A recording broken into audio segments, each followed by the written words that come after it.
As a leader, one of the scariest things you can do is pivot. Simply because when you pivot, it can easily feel like you failed. You put a whole plan together, a whole strategy together, and now we have to throw the whole plan out and go with something new.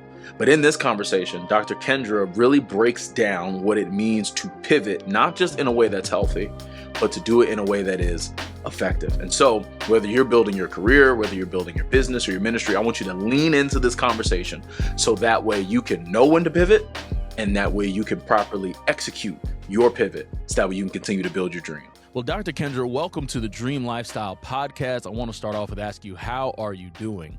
I'm doing well. So excited to be here. I was so excited to get the invitation, and I'm just grateful for your heart and spirit and the platform that you've got going on here. I'm grateful because, when we first met, I heard you on stage and Yeah. like the way you were talking as a sociologist by education, I said, oh my goodness, I've got to meet this woman and I must get her on the podcast. And so I'm grateful Yeah. for your yes. And, I believe that everyone listening is going to be blessed, not only by the information that you have, but also just by your spirit and the way in which you carry yourself. And so I want to dive straight into our conversation and just ask you, when did you start building your dream lifestyle with everything that you're doing? Where did it begin? I love this question. It probably began in childhood, but I won't take us all the way back too far. But I think ultimately I grew up in Virginia Beach, Virginia, which is a military town. And so I was really early on introduced to a lot of people, a lot of cultures, a lot of everything.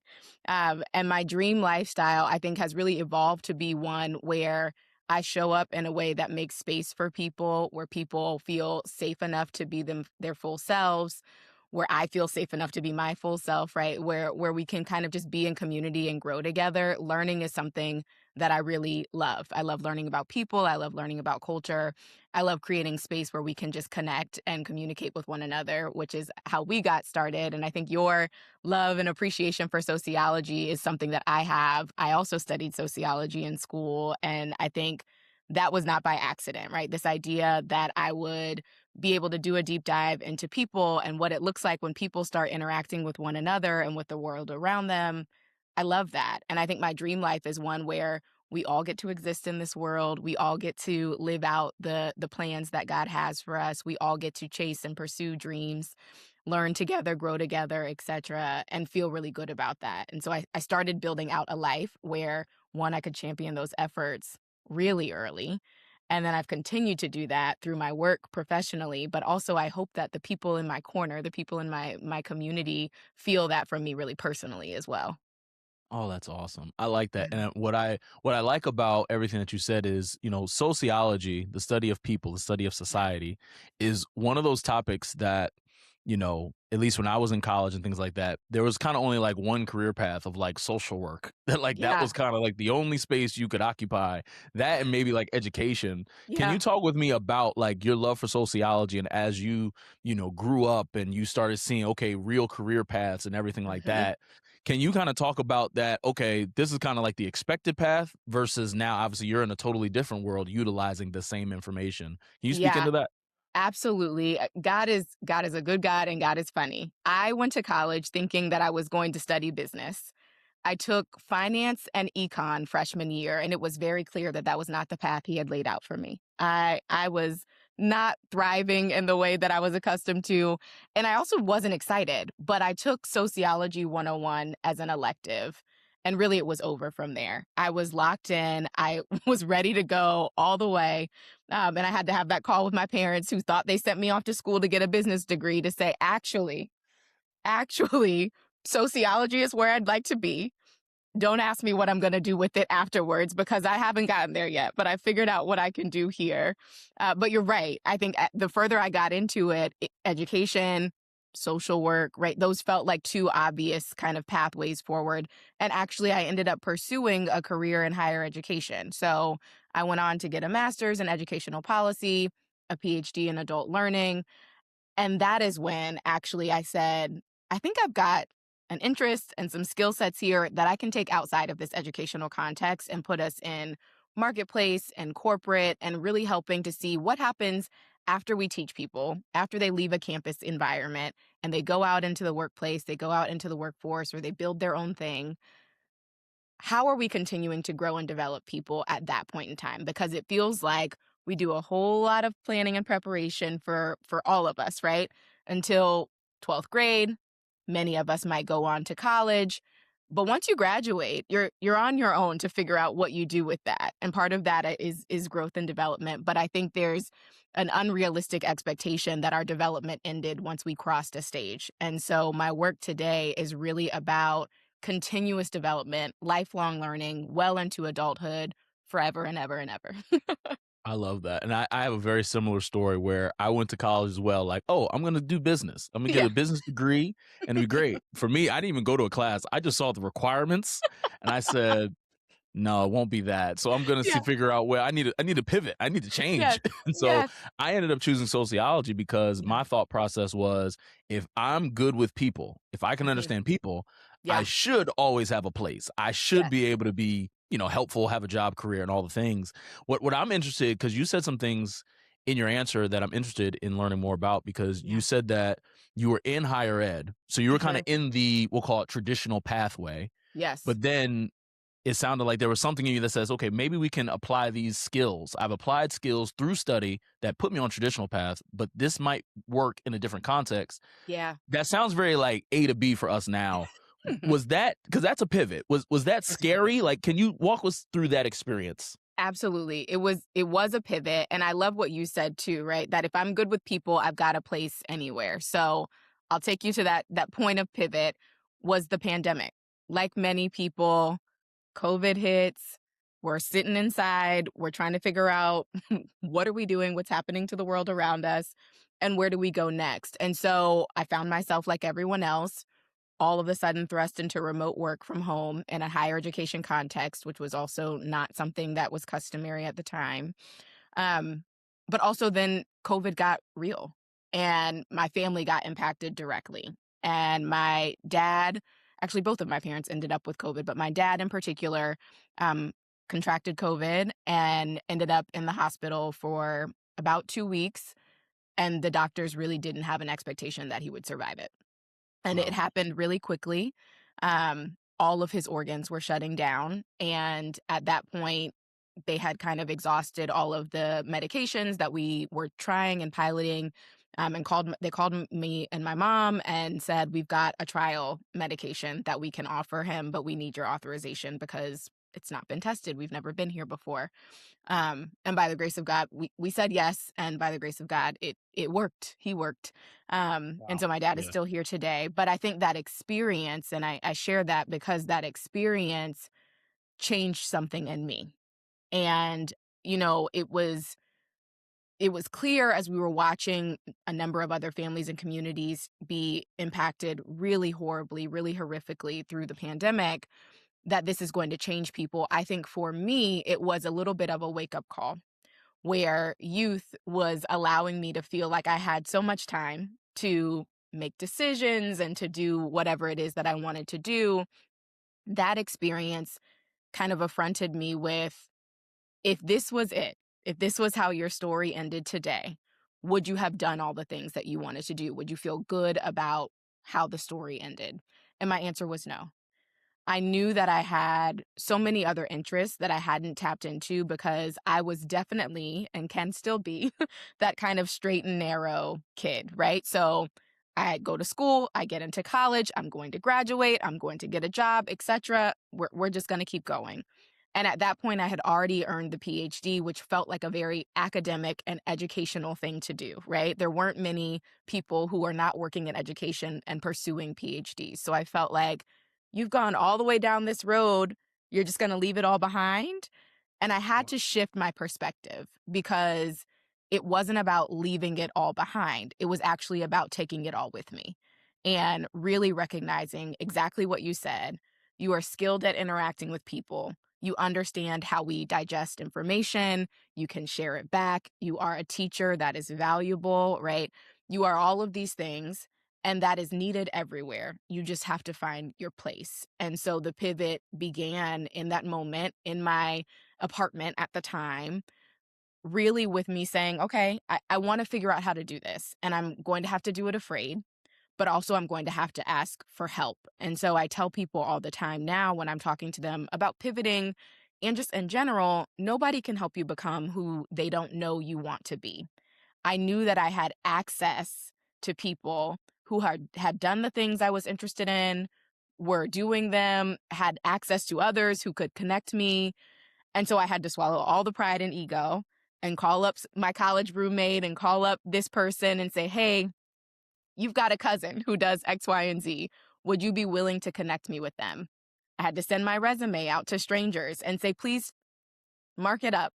Tell me what I need to be, saying and communicating. Help me translate my background and experience into something valuable for what's next, for what's coming for me. Wait a minute, because you said something that really just jacked me up. You said nobody can help you become who they don't know you want to be. Yeah. I live by that. Oh my gosh. That really jacked me up, Doc. I ain't gonna lie to you. Wait, no one can help you become who they don't know you want to be. Yeah. I think that touches on so many things, but even just for a person who wants to become, if you don't know who you want to become, then it's even harder to get help. Absolutely. Am I understanding that right? That's true. I would say that that's true. And so I think there are two paths here, right? I had some ideas about what I thought I wanted to do, but we also have to remember I had never done it before. And there are probably many people who will hear this and resonate with the idea that something can sound good sometimes, and then you get in it and you're like, ooh, that's not what I thought it was going to be. So I was also operating off of instinct and faith and what felt like a call to do something else, and trusting that this keeps coming up in my spirit, or actually it's always been in my spirit and I was afraid, so I pushed it down. I'm just going to have to go and figure it out. So if you have any inkling, all you need is the inkling. You can make one step, your first step, with the inkling. You don't have to have all the answers. But to your point, when you don't know what you want to do, you just know this isn't it. Well, you've got to sit with that some, because the other piece is, people will help you get to where you want to go if you ask them, but also you can't waste people's time. And so there's this balance, right? I do believe wholeheartedly that most people are good at their core and willing to help. However, each of us have our own lives. Each of us have competing priorities.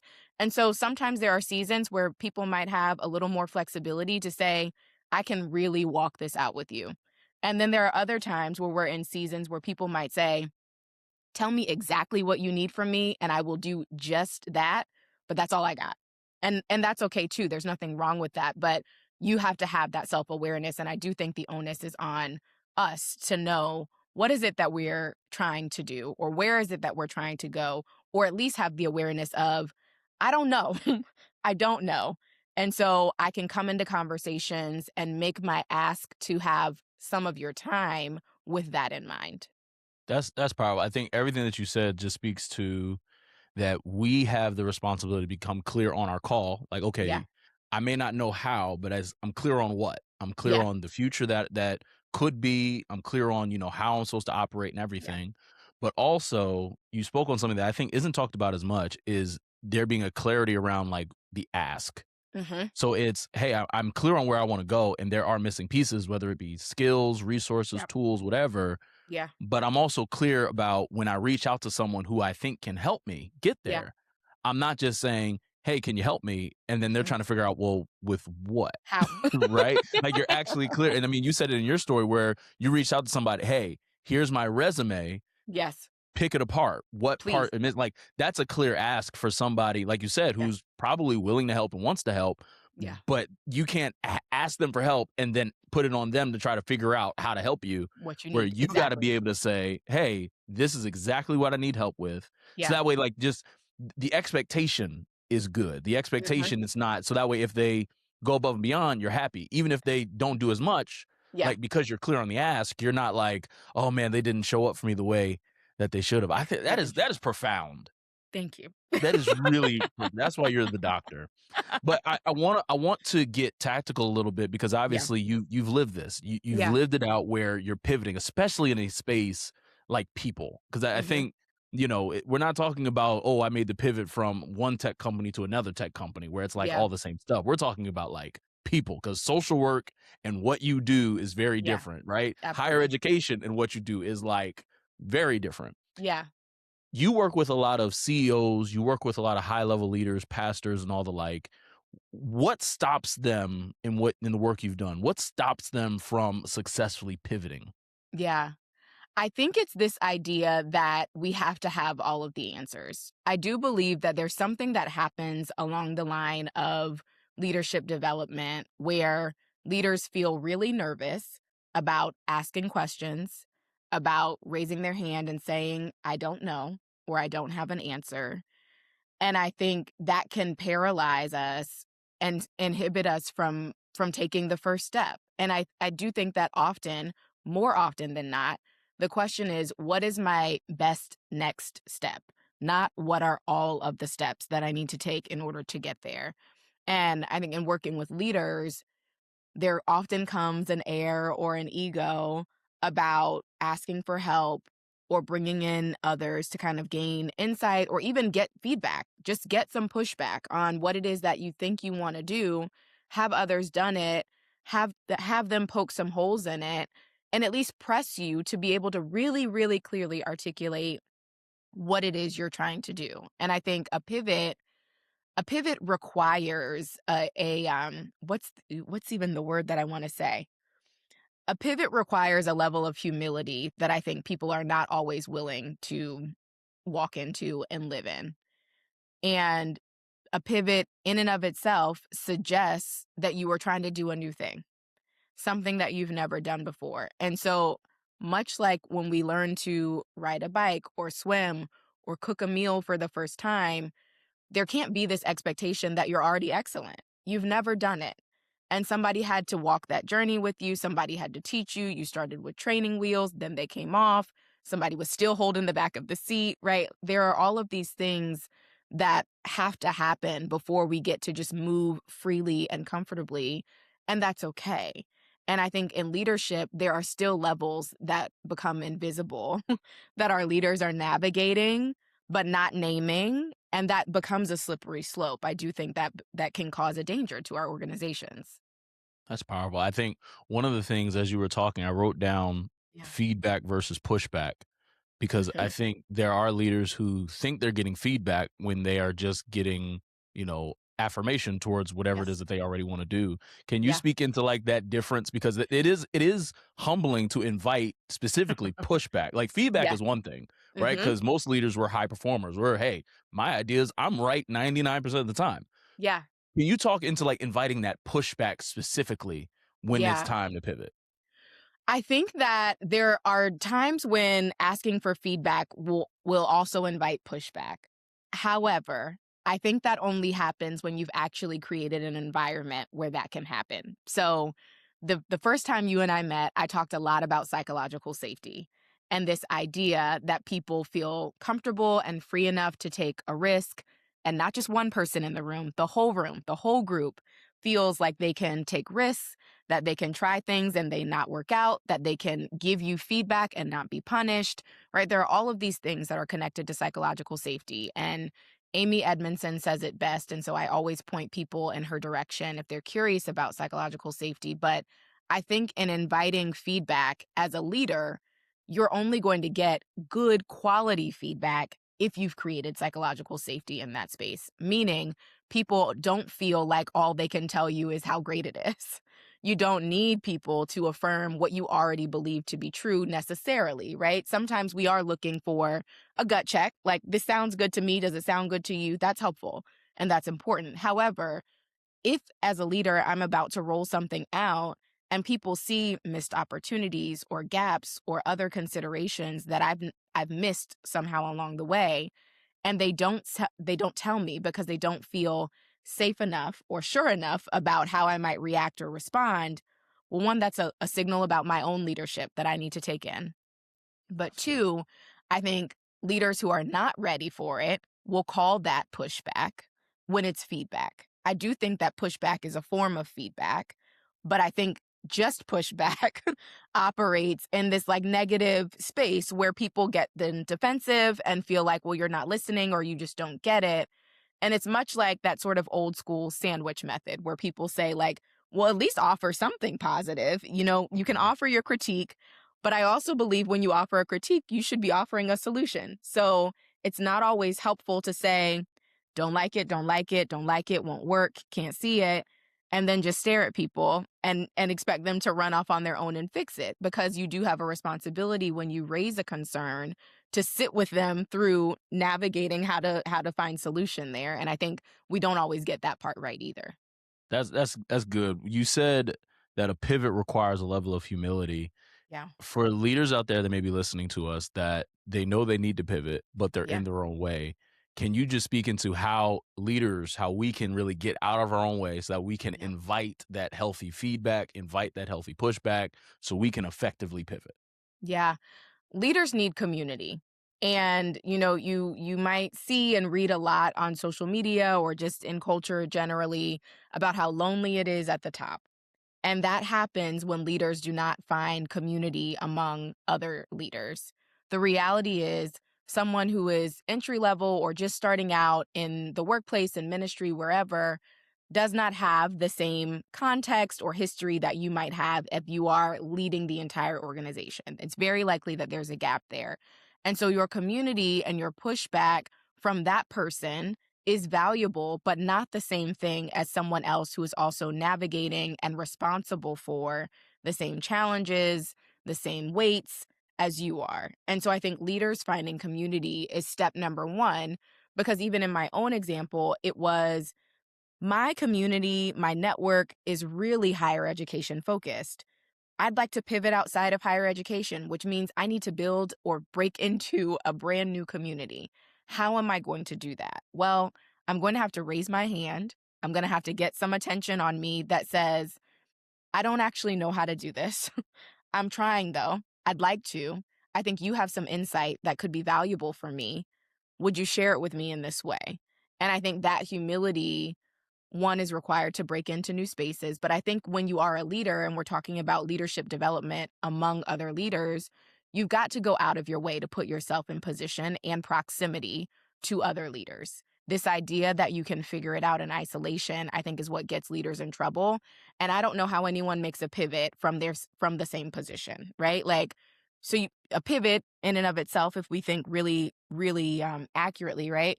You're in this place and you're turning. You're going in a different direction. Sure, the turn is step one, but until you take step two, you've not actually pivoted. You've talked a lot. You've maybe dreamt up a lot. You've planned a lot, but the pivot requires a redirection and a step. So we've got to do both. And I think for leaders, if you just sit in your seat at the top of the pyramid, so to speak, well, you're at the top of your pyramid, and there's really nowhere else to go if we think about that shape. Right. Oh, that I like that. I like the way that's framed because, when it comes to leaders being in their own way, I think oftentimes because pivoting can be so scary, Yeah. we will almost avoid the Mhm. clear signs that a pivot is needed Yeah. just so that we don't have to go through that process of what you're saying. And then even when you talked about how, basically like the myth that, effective leadership is lonely, Mhm. that leaders need community. How would a leader find that community? So you mentioned for you it was, okay, my community was higher ed, but then I'm trying to break into these new spaces. I have to Yeah. go into there. What are some practical ways in which a leader could simply recognize, okay, I need community. Yeah. I'm at the top, but I need to find some other people. What are some practical ways in which you would suggest that leader goes and finds community so that way Yeah. the feedback, pushback, information, conversation, whatever is actually like coming from the same place so it could be well received? How would they Yeah. find that community? The first thing that comes to mind when I hear that question is conferences, actually. And I know that doesn't sound like a fun, sparkly like place to go and build, but I think they are spaces where you have a ready-made opportunity for so many more people to be in one place at the same time, and you to have access to meeting them, connecting with them, and staying connected to them. And so I think that is the way that you and I connected, right? And I don't know that our paths would have crossed otherwise. Maybe they would have eventually, but that was a ready-made space where we put a bunch of leaders in a room together in hopes that they would certainly learn from the content, but also that they would hear and meet and connect with one another and be able to walk away with some opportunities to grow their community. And so I think you have to go out of your way to build community as a leader, as I said, because typically your opportunity for that is small. Maybe you have a leadership team, but still that's a handful of you. And still, if you are the ultimate leader, the ultimate decision maker in that space, that puts you in different position than those on your team. So I think that's really helpful. I think the other piece is thinking about who you know. So in my case, it was, my immediate community is higher education, but I've met other people in my life. Like I can Right. call them and ask, do you know anybody? Who do you know? Who's in your network that you think could be really valuable for me? And so I'd say if you're not in position to go seek out those larger gatherings, whether it's a conference or a retreat or anything like that, then to just take a minute and think about who you've met in your life that you could still reach out to, and to do that, to tell them why, tell them what's up, tell them what you're looking for, and see who they know. That realistically is how networks continue to grow and evolve. And I think you can't be shy about that. And so I think that that's probably the kind of undercurrent and core part of the pivot is that you can't be shy when it's time to pivot because it requires connection. It likely will require community. And so you've got to speak up. Your voice becomes even more important in a pivot than it is at any other point in time. I like that you said that you can't be shy, because one of the things that I know from my own pivots in life, as well as I'm Yeah. sure you have as well, is like when you make the decision to pivot, Hmm. you got to be all in on the pivot. Yes. Like where you can't really be like still uncertain Hmm. about the pivot. Now I want you to speak into that, because Yeah. I think for many of us, when it's time to pivot, especially if something's been working well for a certain amount of time, Yeah. when it's time to pivot, there always is this level of like, I'm uncertain, Hmm. right? You can invite the feedback, you can get pushback, think about this, consider that, and everything. Yeah. But you can still have a measure of fear Yeah. going into actually making the change, going into actually making, you know, cutting the department, stopping that event, doing another thing, whatever. Can you just speak to how does someone develop confidence Mm. in the pivot? So, Yeah. meaning like, we'll never necessarily 100% know, is this pivot going to pay off? Yes. But how can we practically like just gain confidence as we pivot so that we're not holding on to the past and trying to move forward? How Yeah. does a leader grow that confidence in the pivot? I think part of that is beyond us as individuals is a social construct around this idea that failure, I'm just going to go ahead and say the word failure is Mhm. not an option, right? And I think that we say that often socially and culturally in an attempt to just really encourage one another and say, nope, we've got to get there. We've got to get there. I think inadvertently we're sending ourselves a message that quite literally failure is not an option. And the reality is failure is always possible when we pivot. We might decide for ourselves that we don't like it. And so we're not going to continue it, right? We might decide it kind of worked, but not the way that we'd hoped. We might decide, okay, we pivoted here, but actually we're going to have to pivot again. We're still not quite there. And that's okay. And I wouldn't call those things failure. I think realistically, I'm using the word failure. I don't know how much I authentically believe in failure. I think that the reality is we learn. We're always learning. And I think the messaging that we take away when things don't work out can't be that we have failed. It needs to be, it's time to try again. And I think when we're talking to leaders about building the confidence, the reality is you won't always know that it's going to work out, exactly like you said. The reality is you might be really nervous because what you've been doing was really good. That was really successful. People were impressed. You were impressed, right? When it's time to pivot, we risk all of that, particularly if things had been going well. And in my instance, I wasn't unhappy necessarily with my accomplishments in higher ed. I just wanted other accomplishments. I wanted to do other things. I wanted to work in other spaces. And so a pivot also doesn't always mean that something has fallen apart. It might also just be time for a new thing. And I think for leaders who are developing the confidence, I would say some of that is a mental game where you've just got to talk yourself through, what is the expectation that I really have on the other side of this? Is the expectation for myself, for my team, for my church, for my company, that we try and we see if it works and we go from there? Because I would argue that's a great expectation to have. If my expectation is that we try and we accept nothing less than perfection at any cost, and we drive people, into the ground, and we wear people out, and we work them, I would argue that that's not an appropriate cost for this pivot. It's too much. That cost is too high. And so reframing, oh, I need more confidence in order to get it done. We're trying. And I think that's, if I go back to the beginning of our conversation, my love of learning is that learning is about trying.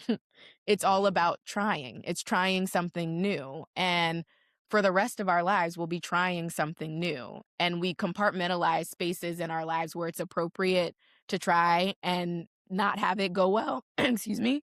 And then there are other spaces in life where we say we're going to try and it going well is the only option. And I understand that figuratively, right? We've got a lot on the line. We've invested a lot of resources and time.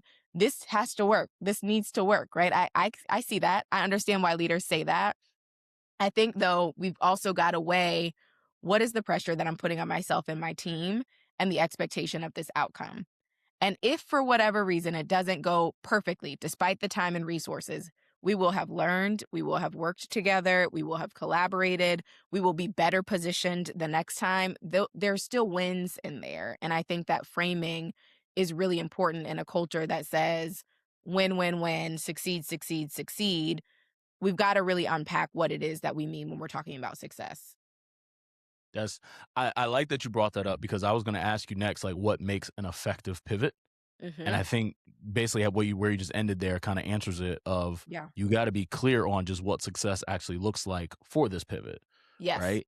Can you just speak to anything else? I mean, we've covered a lot Yeah. about pivoting or anything, but just Yeah. what else makes an effective pivot? So start from A to take us to Z, wherever you'd like, that we Yeah. haven't mentioned. Like, what makes an effective pivot? Yeah. I think an effective pivot is about a few core things. First and foremost, really identifying why. So, like, before we even go down this road, what's the point? For me, it was, I've always wanted to do this. I was just afraid and didn't know anybody else who had done it. So I didn't try. And I counted myself out. So my why was because I want it. I want it, and I think it's possible. I told myself no before somebody else did. We're not going to do that anymore. So we're going to keep going. But you've got to know why the pivot needs to happen. And so in ministry context, in organizational context, you still need to understand why. And particularly in those contexts, because my pivot was personal, so I didn't have to account for my choices to anybody else. But Right. in those other contexts, people will be asking, why are we doing this? What is the point? And why are you making me throw out all the work that I've been doing to do this random thing all of the sudden? You need an answer for that. They do deserve an answer for that. Now, what that answer is gets to be authentic and accurate, for you as the leader, but you want to be able to answer that question in some capacity. So I would say know your why. I would also say know your best next step or your best first step, right? So oftentimes too, we benefit greatly from having a fully fleshed out plan. And I think there are moments and instances where that is necessary and required before you do anything. You really need to know where you're going. There are also moments where you just know that you need to make a pivot. You've never done it before. It's new territory. We are perhaps in a time crunch. And so it's this idea of building the plane in the air. We say that a lot in corporate, right? So we are quite literally figuring it out along the way. So we hit a bump. Okay, won't do that again. Let's try this and keep it moving. And you've got to also understand where you are, what factors are at play, right? So is this a situation where we can make a plan, we have some time, and we can really be thoughtful about this? Or is this a situation where, hey, we need to move? I'm clear on why we need to move. I'm clear on what we should do first. Taking that step will give me clarity on what we do next, and then next, and then next. And I think that's okay. I also think transparency is something that we haven't talked about, but it matters. So when you're pivoting, you've got to be honest, not only with yourself, but perhaps with those around you or whomever you might be accountable for, and acknowledging, hey, I know that you all saw and or felt that that didn't go as planned. I'm not going to pretend that it did. I saw it and I felt it too. I want to name that. We're going to take some ownership here, and we've got another best next step, and we're going to take that and move it forward. And I think you just keep doing that is the reality. And of course, you'll land in a place that feels really good. And if life has taught me anything, it's that, well, another pivot will come. It'll feel good for a while, and then it'll be time again to do a new thing. And I think that goes back to lifelong learning. We're learning forever, whether we want to or not, whether we went to school formally or not. Um, None of us get out of having to learn, That's and we'll so have to good. do that forever. That's so good. I appreciate that, especially that transparency point, because I think that is where the healthiest pivots come from, where Hmm. it's, hey, I'm not trying to make up a why for this Yeah. pivot, right? Yeah. I'm not trying to say or tell people it's one thing that we're pivoting when really I know it's something totally else. Like, Right. you know, pivoting is hard in itself. Yes. And So people can let's see get it. it. Yes. Oh my gosh. Oh my goodness, People especially in can church see it. culture, because like Oh, yeah. it's funny. Doc, this is a total aside, but I think it's always funny in like corporate culture. You can do Uh-huh. something like change the color in the office and nobody cares. You do Yeah. that in church, Oh, oh no. my God, Oh, no. Pastor, why? Why we like the wall the way it was? Why is it? And All you're of my like, T-shirts are that color. What do I do now?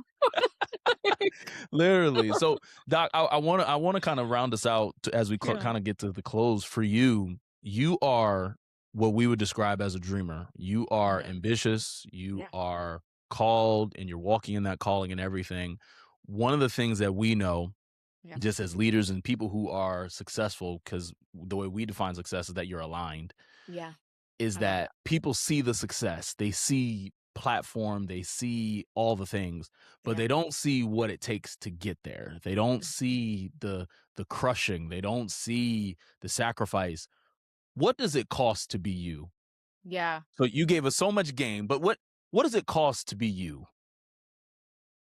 Ooh, that question is big, and I love it. I think it costs it's expensive. It's expensive to be me.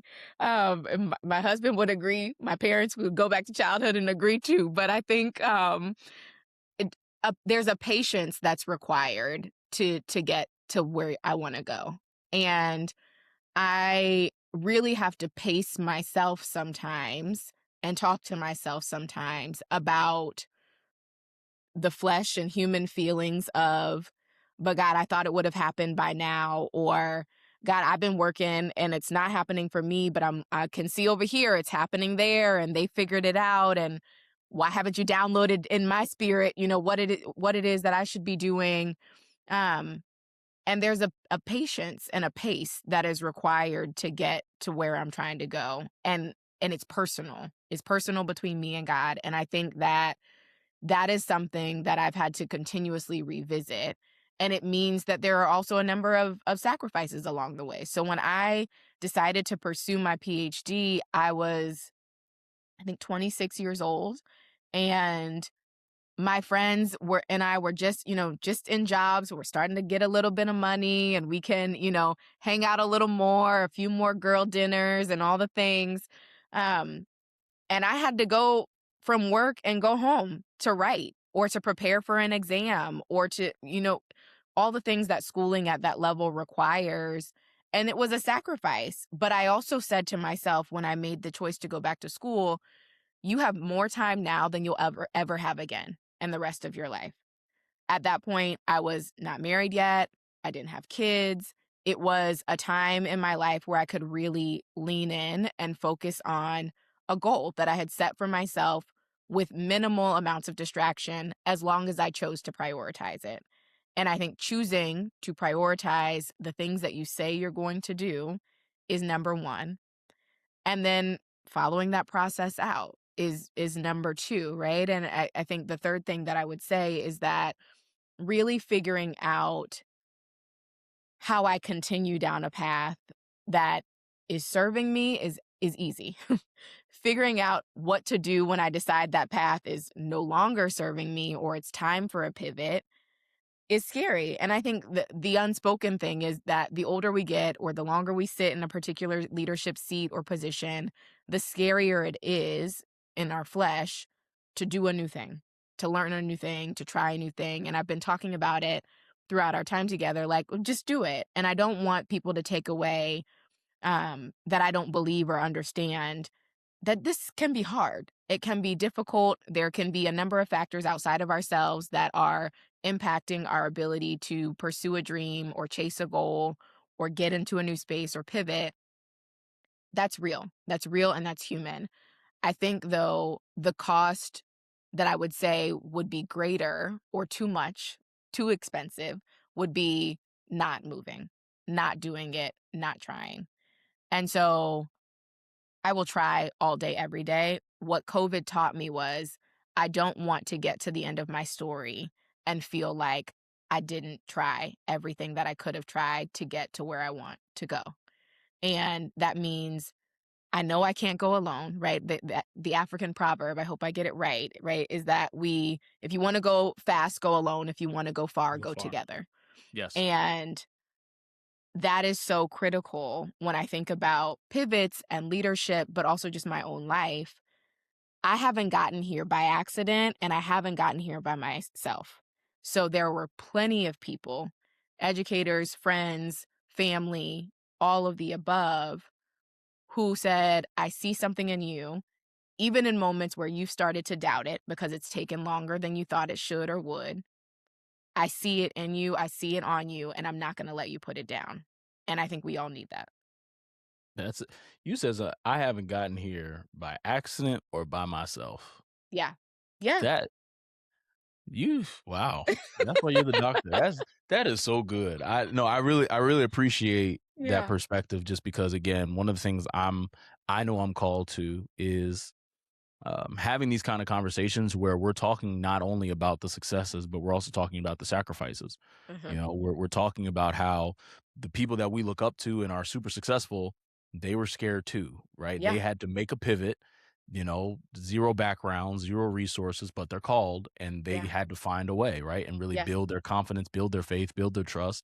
And not just faith and trust in God, but faith and trust in themselves. Yeah. Because at the end of the day, you still have to be the one to execute. Your faith actually still needs works. Mhm. And so you've done the work. And so, Doctor, as we kind of close out, can you just tell the people how they can connect with you and even just give them even more information about like what you do and all the Yes. things? Yes, absolutely. So I am the owner and founder of Culture Camp Consulting. You can find me at www.culturecampconsulting.org is our website, and you can check out some of the work we've done and who we've partnered with. But ultimately, people and culture strategy is the space that I sit in. I love talking about culture. I love talking about leaders, our development, how we operate in the workplace, how our teams operate more effectively and efficiently, really helping you all navigate challenges as teams grow and shrink and leaders change and evolve, and what we do in the mix, but also how we create systems and cultural experiences, particularly in workplace settings, that allow people to really thrive, that allow people to connect, that really empower us to ignite what we call iconic leadership. We also want to just be making sure that we're developing folks in a way that they walk away the type of leader that you talk about for the rest of your life. So if you think about when someone says, what's the biggest lesson you've learned at work or the biggest leadership lesson you've learned? My goal is that folks leave our interactions with Culture Camp and they become those leaders that people talk about forever. That's excellent. That's excellent. Yeah. Well, listen, all her information will be in the description and a link down there. Dr. Kendra, thank you. Thank you for your time. Of course. Thank you. For everyone listening, if you got value out of this conversation, I just have one favor to ask of you, and that's to simply share it with one other person. It'd simply be a blessing, because all of us, as we talked about, you're going to be in a season or a moment where you're going to need to pivot. And Dr. Kendra dropped some gems for us to pivot well, to pivot in a way that's effective and healthy. And so, with that all being said, always remember your dream is possible as long as you're willing to grow for it. And we'll see you on the next episode. Take care.